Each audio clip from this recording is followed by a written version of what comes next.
मानव संसाधन के अंतर्गत पढ़ेंगे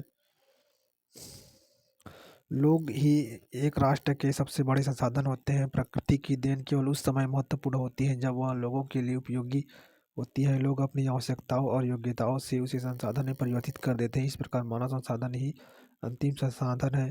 स्वस्थ, शिक्षित और विपरीत लोग अपनी आवश्यकताओं के अनुरूप संसाधनों का विकास करते हैं। अन्य संसाधनों की भांति मानव संसाधन इस समय समान रूप से वितरित नहीं है। अपने शैक्षिक स्तर, आयु और लिंग में वे एक दूसरे से भिन्न है।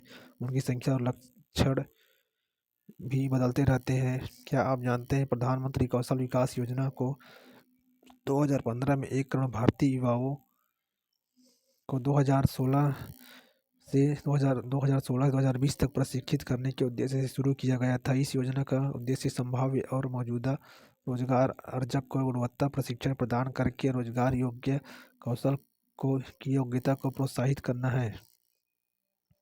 2015 एकड़ भारतीय युवाओं को 2016 से 2020 तक प्रशिक्षित करने के उद्देश्य से शुरू किया गया था। विश्व में लगभग 6.6 अरब लोग हैं। जनसंख्या का वितरण। भूपृष्ठ पर जिस प्रकार लोग फैले हैं उसे जनसंख्या वितरण का प्रतिरूप कहते हैं। विश्व की जनसंख्या का 90% से अधिक भाग भूपृष्ठ के लगभग 30% भाग पर निवास करते हैं। विश्व में जनसंख्या का घनत्व अत्यंत असमान है। कुछ क्षेत्र बहुत घने बसे हैं और कुछ विरल बसे हुए हैं। दक्षिण और दक्षिण पूर्वी एशिया, यूरोप और उत्तर पूर्वी उत्तर अमेरिका घने बसे क्षेत्र हैं। उच्च अक्षांशीय क्षेत्रों, उष्णकटिबंधीय मरुस्थलों, उच्च पर्वतों और विषुवतीय वनों के क्षेत्र बहुत कम लोग रहते हैं। विषुवत वृत्त के दक्षिण की अपेक्षा विषुवत वृत्त के उत्तर में बहुत अधिक लोग रहते हैं। विश्व की कुल जनसंख्या के लगभग 3/4 लोग 2 महाद्वीपों एशिया और अफ्रीका में रहते हैं। विश्व के 60% लोग केवल 10 देशों में रहते हैं। इन सभी देशों में 10 करोड़ से अधिक लोग रहते हैं। महाद्वीपों के अनुसार विश्व की जनसंख्या ये दिखाया गया है। ये है चीन, भारत, यूएसए, इंडोनेशिया, ब्राजील। जनसंख्या मिलियन में। भारत की जनसंख्या का औसत घनत्व 382 व्यक्ति प्रति वर्ग किलोमीटर है। जनसंख्या का घनत्व पृथ्वी पृष्ठ के एक इकाई क्षेत्र में रहने वाले लोगों की संख्या को जनसंख्या का घनत्व कहते हैं। सामान्य रूप से यह प्रति वर्ग किलोमीटर में व्यक्त किया जाता है। संपूर्ण विश्व का औसत जनसंख्या घनत्व 51 व्यक्ति प्रति वर्ग किलोमीटर है। सबसे अधिक जनसंख्या घनत्व दक्षिण मध्य एशिया में है। इसके पश्चात क्रमशः पूर्वी एशिया एवं दक्षिण पूर्व एशिया में है। जनसंख्या वितरण को प्रभावित करने वाले कारक। स्थलाकृति। लोग सदैव पर्वतों और पठारों की तुलना में मैदानी भागों में ही रहना पसंद करते हैं क्योंकि ये क्षेत्र खेती, निर्माण और सेवा क्रियाओं के लिए उपयुक्त होते हैं। गंगा के मैदान विश्व के सबसे अधिक घने बसे क्षेत्र हैं, जबकि एंडीज, आल्प्स और हिमालय जैसे पर्वत विरल बसे हुए हैं। जलवायु। लोग सामान्य रूप से चरम जलवायु जो अत्यधिक गर्म अथवा अत्यधिक ठंडी जैसे सहारा स्थल, रूस के ध्रुवीय प्रदेश और कनाडा और अंटार्कटिका में रहने से बचते हैं। मृदा। उपजाऊ मृदाएं कृषि के लिए उपयुक्त भूमि प्रदान करती हैं। भारत में गंगा और ब्रह्मपुत्र, चीन में व्यांगो, चांगजियांग तथा मिस्र में नील नदी के उपजाऊ मैदान घने बसे हुए क्षेत्र हैं। जल। लोग उन क्षेत्रों में रहने को प्राथमिकता देते हैं जहाँ अलोड़ी जल आसानी से उपलब्ध होते हैं। विश्व की नदी घाटियाँ घने बसे क्षेत्र हैं, जबकि मरुस्थल विरल जनसंख्या वाले हैं। खनिज निक्षेपों वाले क्षेत्र अधिक बसे हुए हैं। दक्षिणी अफ्रीका कोई हीरे की खानी और मध्य पूर्व में तेल की खोज ने इन क्षेत्रों में लोगों को रहने के लिए प्रेरित किया।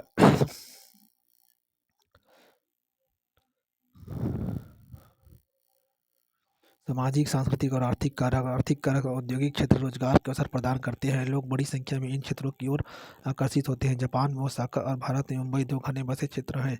सांस्कृतिक कारक। धर्म और सांस्कृतिक महत्ता वाले स्थान लोगों को आकर्षित करते हैं। वाराणसी, यरूशलेम और वेटिकन सिटीज के कुछ उदाहरण हैं। सामाजिक कारक। अच्छे आवास, शिक्षा और स्वास्थ्य सुविधाओं के क्षेत्र अत्यधिक घने बसे हैं। उदाहरण के लिए पुणे। जनसंख्या परिवर्तन। जनसंख्या परिवर्तन से तात्पर्य एक निश्चित अवधि के दौरान लोगों की संख्या में परिवर्तन से है।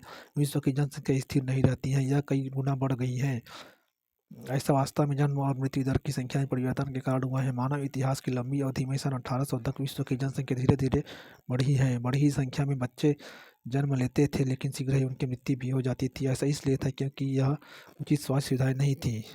सभी लोगों के लिए पर्याप्त भोजन उपलब्ध नहीं था। किसान सभी लोगों की भोजन आवश्यकताओं को पूरा करने के लिए पर्याप्त उत्पादन करने में सक्षम नहीं थे। इसके परिणामस्वरूप जनसंख्या में वृद्धि बहुत कम थी, क्योंकि जितने लोग मरते थे जितने लोग जन्म लेते थे उतने लोग मर जाते थे। इस प्रकार संतुलन था।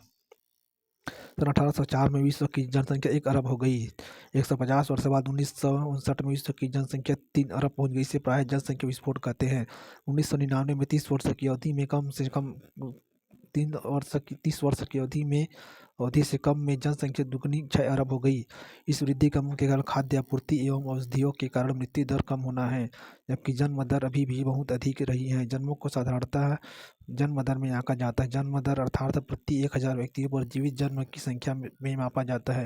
मृत्यु दर को प्रति 1,000 व्यक्तियों पर मृतकों की संख्या में मापा जाता है। किसी क्षेत्र विशेष में लोगों के आने जाने को प्रवास कहते हैं। जन्म और मृत्यु जनसंख्या परिवर्तन के प्राकृतिक कारण है। एक देश के जन्म दर और मृत्यु दर के बीच के अंतर को प्राकृतिक वृद्धि दर कहते हैं। विश्व जनसंख्या वृद्धि दर 2025 में हमारा हो गया है 25 मिलियन हो गया है।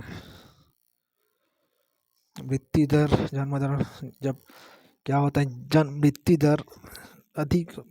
दर अधिक हो गया तो जनसंख्या वृद्धि कहलाएगा। जन्म दर और मृत्यु दर समान है तो जनसंख्या स्थिर कहलाएगा। अगर जन्म मृत्यु दर कम है तो जनसंख्या में कमी हो जाएगा। जनसंख्या के बढ़ने का मुख्य कारण प्राकृतिक वृद्धि दर का तीव्रता से बढ़ना है। प्रवास एक अन्य कारण है जिससे जनसंख्या के आकार में परिवर्तन होता है। लोग एक देश में अथवा देशों के बीच एक स्थान से दूसरे स्थान पर जा रह सकते हैं। उत्प्रवासी वे लोग होते हैं जो देश को छोड़ते हैं। अप्रवासी वे लोग होते हैं जो देश में आते हैं। संयुक्त राज्य अमेरिका और ऑस्ट्रेलिया जैसे देशों में भीतरी प्रवास तथा अथवा अप्रवास द्वारा संख्या बढ़ी है। सूडान देश ऐसा उदाहरण है जिसमें लोगों के बाहर चले जाने अथवा उत्प्रवास के कारण जनसंख्या में कमी का अनुभव किया गया है।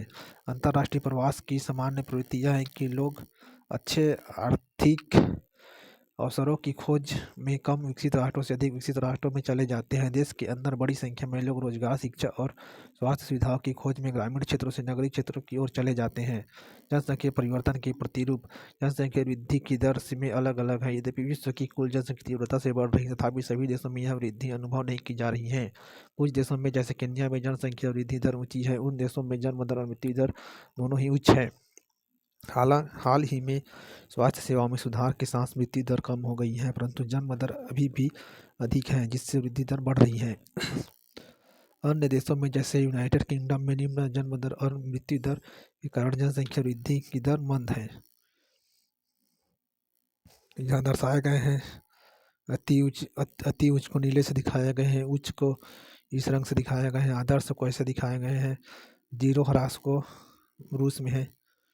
जनसंख्या संगठन किसी देश की जनसंख्या कितनी भी अधिक हो उस देश के आर्थिक विकास के स्तर से कुछ अंतर नहीं पड़ता। उदाहरण के लिए बांग्लादेश और जापान अति घने बसे देश हैं, लेकिन जापान बांग्लादेश से आर्थिक रूप से अधिक विकसित देश हैं। एक संसाधन के रूप में लोगों की भूमिका को समझने के लिए हमें उनकी गुणों के बारे में जानने की आवश्यकता होती है। लोग अपनी आयु, लिंग, साक्षरता स्तर, स्वास्थ्य दशा, व्यवसाय और आय के स्तर पर एक दूसरे से भिन्न होते हैं। लोगों की इन विशेषताओं के बारे में जानना आवश्यक है। जनसंख्या संगठन जनसंख्या की संरचना को दर्शाता है। जनसंख्या संगठन हमारे यह जानने में सहायता करती है कि कितने पुरुष और कितनी स्त्रियां हैं, वे किस आयु वर्ग के हैं, कितने शिक्षित हैं और वे किस प्रकार के व्यवसाय में लगे हैं, उनकी आय का क्या स्तर है और स्वास्थ्य दशाएं कैसी हैं। एक देश की जनसंख्या संगठन का अध्ययन करने की एक रुचि विधि जनसंख्या पिरामिड है, जिसे आयु लिंग पिरामिड भी कहते हैं। एक जनसंख्या पिरामिड दर्शाता है कुल जनसंख्या विभिन्न आयु वर्गों में विभाजित है। उदाहरण 5 से 9 वर्ष, 10 से 14 वर्ष। कुल जनसंख्या का प्रतिशत इन वर्गों में प्रत्येक वर्ग में पुरुष और स्त्रियां विभाजित हैं। जनसंख्या पिरामिड का आकार उस विशिष्ट देश में रहने वाले लोगों की कहानी बताता है। बच्चों की संख्या 15 वर्ष से नीचे निचले भाग। एक जनसंख्या पिरामिड दिखाया गया है जिसमें 0 से 4 ऊपर के आयु वर्ग को दिखाया गया है, इधर प्रतिशत को दिखाया गया है, इधर पुरुष इधर स्त्री। अगर ये 10 8 6 4 2 है, इधर 2 4 6 8 8 के बाद 10 हो जाएगा तो ये क्या होगा, इसमें इसको कुछ दूसरा बोलेंगे। जब इधर आ जाएगा 8 से कम 8 6 4 में आ जाएगा तो इस परिवर्तन होगा, इसकी एक अध्ययन करना है। और जब ये ऊपर की ओर बढ़ने लगे पिरामिड आकार हो जाएगा तो क्या होगा, इसी का अध्ययन करना है। जैसे चित्र में दिखाई गई है, यह जन्म की दर के स्तर को दर्शाती है। ऊपर का आकार वृद्ध लोग 65 वर्ष से अधिक की संख्या दर्शाता है और मृतकों की संख्या को दर्शाता है। जनसंख्या पिरामिड एक देश में आश्रित लोगों की संख्या भी बताता है। युवा आश्रित लोग 15 वर्ष से कम आयु के और वृद्ध आश्रित लोग 65 वर्ष से अधिक आयु के आश्रित आयु जनसंख्या के अंतर्गत आते हैं। कार्यरत आयु वर्ग 15 से 65 के लोगों को आर्थिक रूप से सक्रिय वर्ग में रखा गया है। एक देश का जनसंख्या पिरामिड जिसमें जन्म दर और मृत्यु दर दोनों ही ऊंचे हैं आधार पर चौड़ा है और ऊपर तीव्रता से संकरा हो जाता है। ऐसा इसलिए है कि बहुत से बच्चे जन्म लेते हैं लेकिन उनमें से अधिकतर की मृत्यु शैशवकाल में ही हो जाती है और कुछ लोग ही बड़े हो पाते हैं, इसलिए वहाँ वृद्ध लोग बहुत कम है। इस स्थिति को केन्या के पिरामिड द्वारा दर्शाया जाता है। ये कम हो गया, 8 से कम हो गया तो इसको केन्या का पिरामिड, 8 से अधिक हो गया तो इसको 8 से अधिक है तो केन्या का पिरामिड, 8 से कम हो गया तो भारत का पिरामिड, और ये ऊपर तरफ बढ़ने लगा था जापान का पिरामिड। जिन देशों में मृत्यु दर विशेष रूप से बहुत छोटे बच्चों में कम हो जा रही है, युवा आयु वर्ग का पिरामिड चौड़ा है क्योंकि शिशु प्रौढ़ अवस्था तक जीवित रहते हैं। यह भारत के पिरामिड में दृष्टिगोचर होता है। इस प्रकार की जनसंख्या में युवा सापेक्षता अधिक है। इसका अर्थ मजबूत और वर्धमान बढ़ती हुई श्रम शक्ति है। कम जन्म दर वाले जापान जैसे देशों में आधार पर पिरामिड संकरा है। घटी मृत्यु दर के कारण अधिक लोग वृद्ध आयु तक पहुंच जाते हैं। कुशल, उत्साही, आशावाही और सकारात्मक दृष्टि जैसे युवा जन किसी राष्ट्र के भविष्य होते हैं। हम भारतवासी भाग्यशाली हैं कि हमारे पास ऐसा संसाधन है। उन्हें योग्य एवं उत्पादक बनाने के लिए, कुशल बनाने और अवसर प्रदान करने के लिए अवश्य ही शिक्षित किया जाना चाहिए। ये भाई लोगों को एक संसाधन क्यों समझा जाता है, ये सब क्वेश्चन आंसर